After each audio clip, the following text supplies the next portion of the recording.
When the power went out in the town of Mart, Charlie and Katie Walter got caught in the Texas energy crisis. They relied on the kindness of a neighbor for help. We had to abandon our house. His house runs off of gas heat, which now seems like a genius idea. Which we had taken out of our house, and we're regretting that. Yeah, it might change the way we do things in the future. And on this day, so quiet you could actually hear the ice melting, the Walters took a walk among the windmills outside of town and got a little shock. Not one windmill seemed to work. What did you think when you saw this?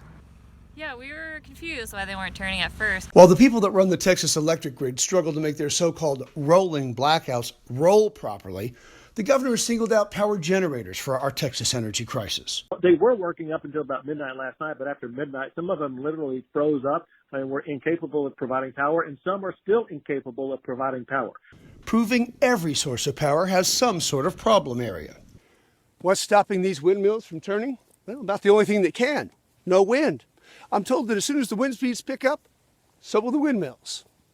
Experts say solar and wind power have actually played an important role in keeping our problem from getting any worse. And we've seen throughout this crisis that wind and solar have both been performing above those expectations throughout most of the time period, and are even beating the grid operator's short-term forecast for wind and solar over the past couple of days.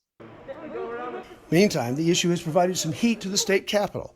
House Speaker Dade Phelan wants state affairs and energy resources committees to look into the problem. The governor says he plans to make sure the private companies that generate our power don't fail us again. We need to calibrate for this type of weather to make sure that the companies that are contracted with to provide the power generation in the state of Texas are going to be capable of providing power generation in these ultra cold temperatures. Experts say some of these companies might need to diversify to make sure they can deliver. Charlie and Katie Walter call that a big help. The way our house is set up is kind of a good example of maybe not depending on just one thing. So I think it integrated, having wind, if we didn't have natural gas, if our neighbor didn't have natural gas service, there'd be people dead. Exactly why government leaders and others want to either fix or make up for the weaknesses of all types of energy production so that we never have another Texas energy crisis again. In Mart, Dennis Turner, 25 News. Dennis, thank you. We're expected to see some free